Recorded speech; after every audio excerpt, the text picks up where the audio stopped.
Friends, आज exercise solution series में 9th class का chapter number 7 acid base and salt तो शुरू करते हैं। सबसे पहले एमसीक्यूज से, which acid is not used as food और mixed with food.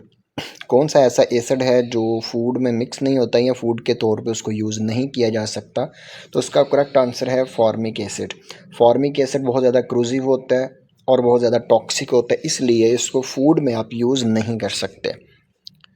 Second, while baking which gas is responsible for raising bread and making it soft. ये जो ब्रेड हम बनाते हैं, डबल रोटी, इसके अंदर जो छोटे छोटे सुराख होते हैं जिसकी वजह से ये ब्रेड जो है ये रेज़ करती है, फूल जाती है और सॉफ्ट हो जाती है। तो ये छोटे छोटे जो सुराख है या बबल्स हैं, ये किस गैस की वजह से होते हैं? During the process of fermentation, जब हम उसको बना रहे होते हैं तो फर्मेंटेशन के प्रोसेस में कार्बन डाइऑक्साइड गैस रिलीज़ होती है। बेसिकली ये कार्बन डाइऑक्साइड उस डो को, उस आटे को फुलाने में और सॉफ्ट करने में मदद देती है, उसको पोरस बनाती है, सुराखदार बनाती है।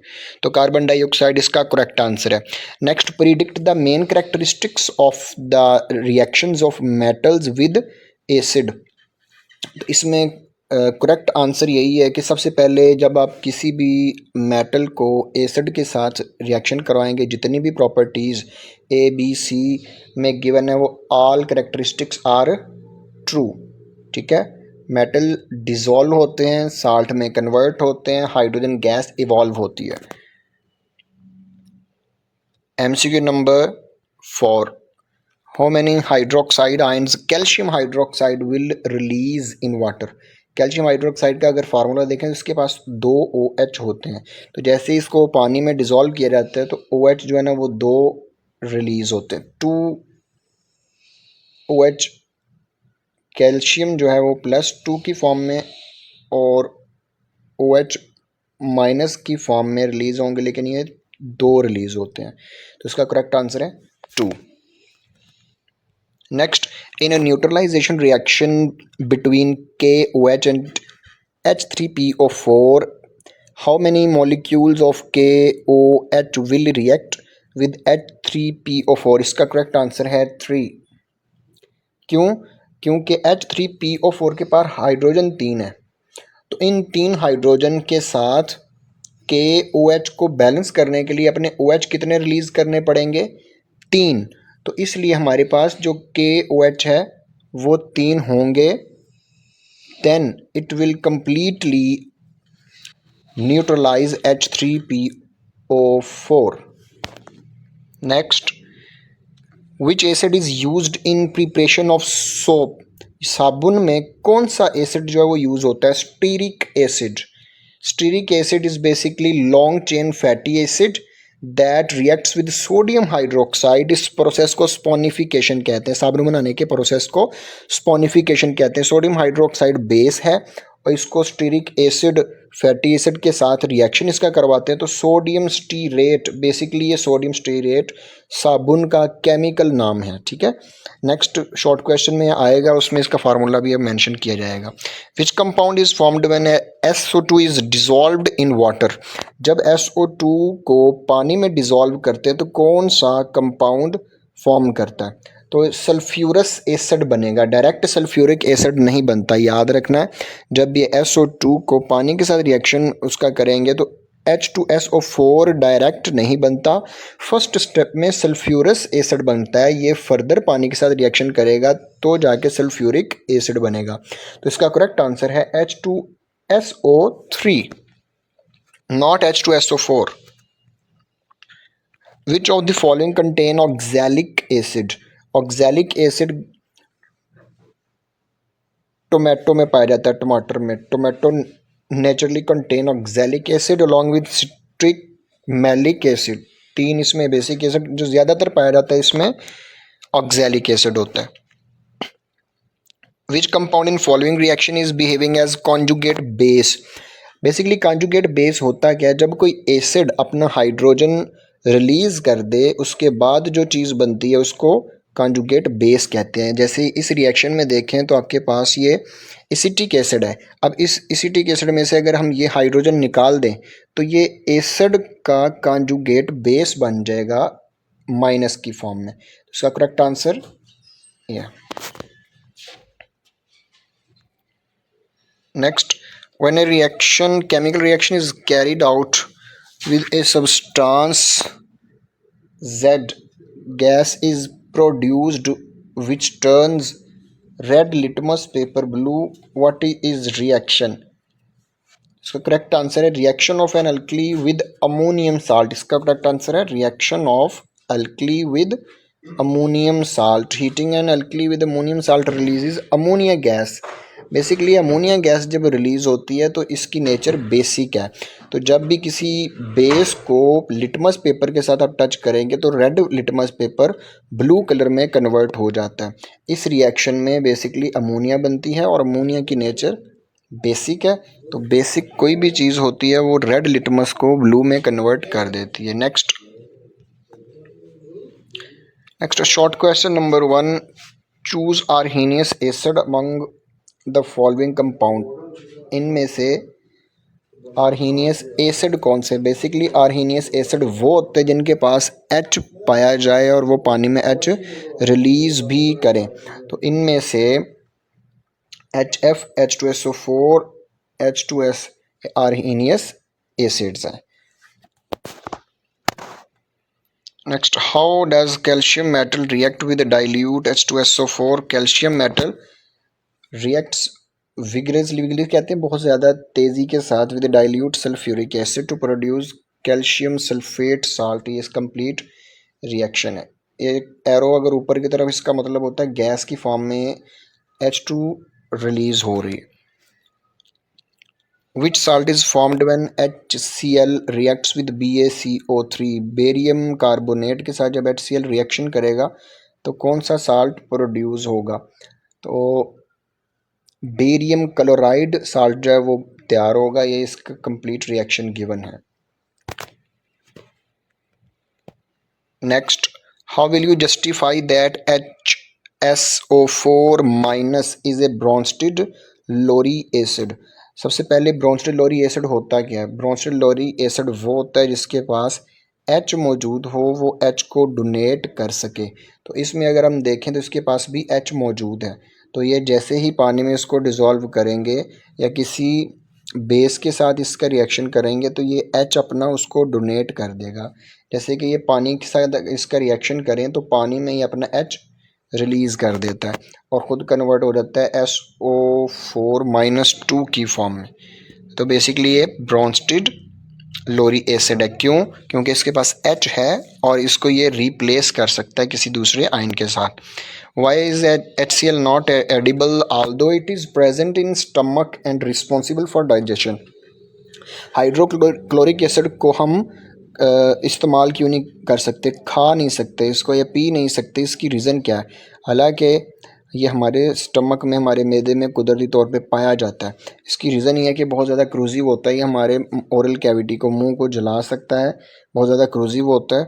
और स्टमक में इसकी प्रेजेंस की रीज़न एक तो ये है कि जो हमारा स्टमक है उसमें एक इंटरनल लाइनिंग होती है म्यूकस की, जो एसिड से बचाती है हमारे स्टमक की वाल को। हमारी जो स्टमक की वाल है वो ऐसे ही नहीं कि उसके ऊपर एसिड आता है तो वो डायरेक्ट एसिड के साथ उनका कांटेक्ट होता है। हमारी वाल्स के ऊपर एक प्रोटेक्टिव लेयर होती है स्टमक में, इसलिए जो HCl है वो स्टमक में कोई भी नुकसान नहीं पहुंचाता।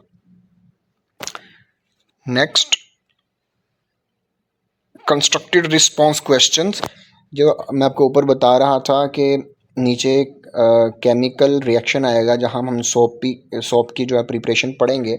What chemical name will you give to soap? हमने ऊपर MCQ में पढ़ा सोप का केमिकल नेम क्या है? सोडियम और potassium salt of long chain fatty acid. जब भी आप किसी भी OH को, अल्कली को, सोडियम हाइड्रोक्साइड या पोटाशियम हाइड्रोक्साइड को लॉन्ग चेन फैटी एसिड के साथ उनका रिएक्शन करवाएंगे तो वो सोप में कन्वर्ट हो जाता है by the process of saponification. तो ये नीचे फार्मूला दिया हुआ है। सोडियम स्टीरेट ये साबुन का फार्मूला है। इसमें जो लॉन्ग चेन फैटी एसिड हमने यूज़ किया था वो 17 कार्बन वाला यूज़ किया था। इस primary component of standard bathing soap, नहाने वाले जो साबुन होता है, ये उसका बेसिकली फार्मूला है।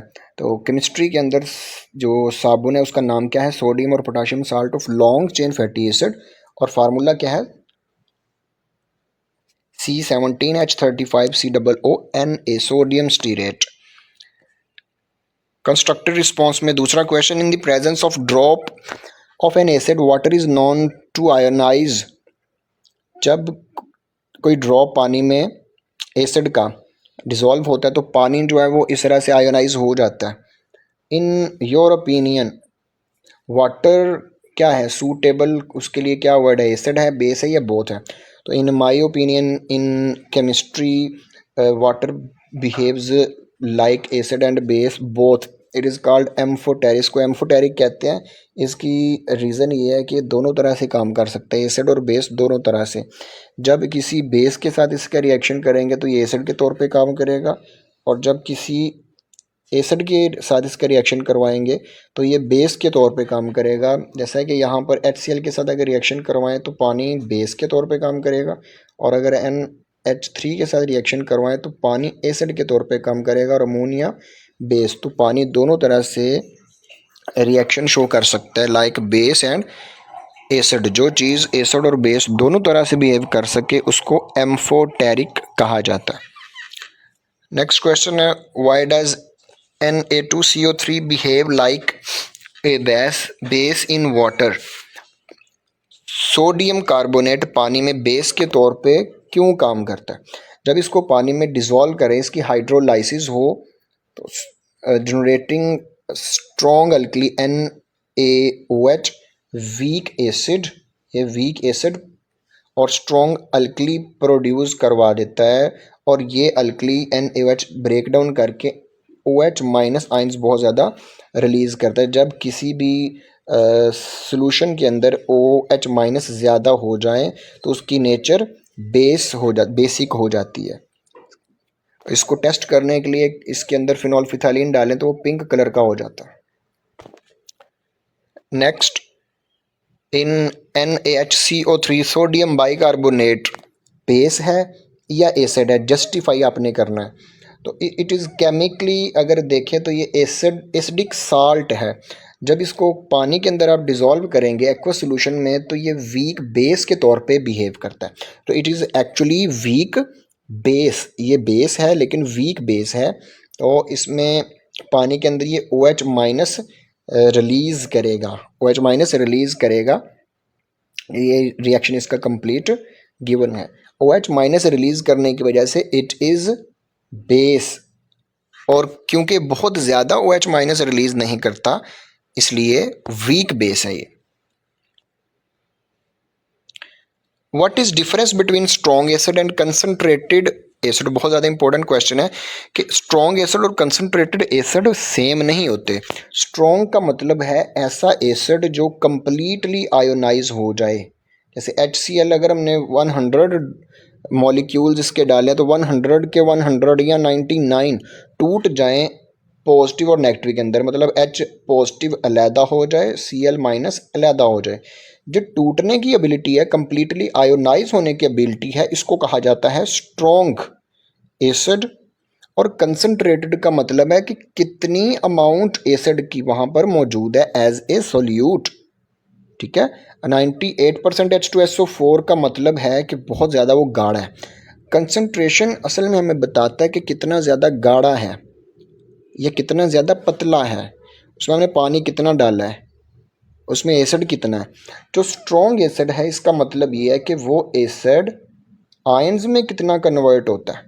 तो यहाँ पर अगर 98% H2SO4 है इसका मतलब बहुत ज़्यादा गाढ़ा है, ठीक है, और H2SO4 वैसे भी बहुत ज़्यादा स्ट्रॉन्ग होता है। तो अगर इतनी ज़्यादा कंसंट्रेशन है तो फिर दोनों चीज़ें उसमें होंगी, वो कंसंट्रेटेड भी होगा और वो स्ट्रॉन्ग भी कहलाएगा। नेक्स्ट, कॉम्प्रिहेंसिव क्वेश्चंस में जो क्वेश्चन आपको टेक्स्ट बुक में से उसका आंसर मिल जाए, आपने टेक्स्ट बुक से उसका आंसर करना है। कभी भी उसका आंसर आपने यहाँ से नहीं करना। हाँ, जिनका आंसर वहाँ पर मौजूद नहीं है वो आप यहाँ से कर सकते हैं। लॉन्ग क्वेश्चन को मैं ज़्यादा इसलिए एक्सप्लेन नहीं करता कि ज़्यादातर उनके आंसर बुक में मौजूद होते हैं। अदरवाइज़ अगर नहीं है तो आप यहाँ से देख के उनको कॉपी कर सकते हैं। Arrhenius concept of acid base, limitations, ये सारी बुक में अवेलेबल है, यहाँ से भी करना चाहें तो कर सकते हैं, पॉइंट्स बने हुए। ब्रोंस्टेड लोरी एसिड कॉन्सेप्ट और आर्हीनियस में डिफरेंस बताना है बेसिकली, तो ये दोनों में डिफरेंस। उसके बाद सल्फ्यूरिक एसिड का रिएक्शन अपने फॉलोइंग कंपाउंड्स के साथ, ये सारे कंपाउंड्स के साथ इनका रिएक्शन जो है वो मेंशन है यहाँ पर।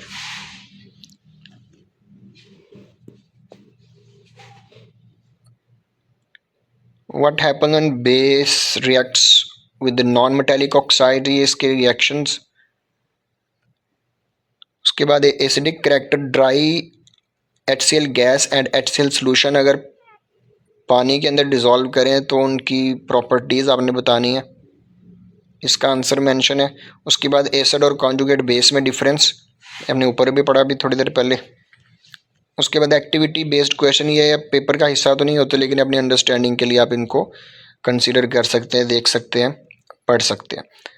उम्मीद है कि चैप्टर नंबर 7 में जितनी भी MCQ short question constructed response questions में कॉन्सेप्ट्स हैं आपको क्लियर हो गए होंगे। मिलते हैं नेक्स्ट वीडियो में। अल्लाह हाफिज़।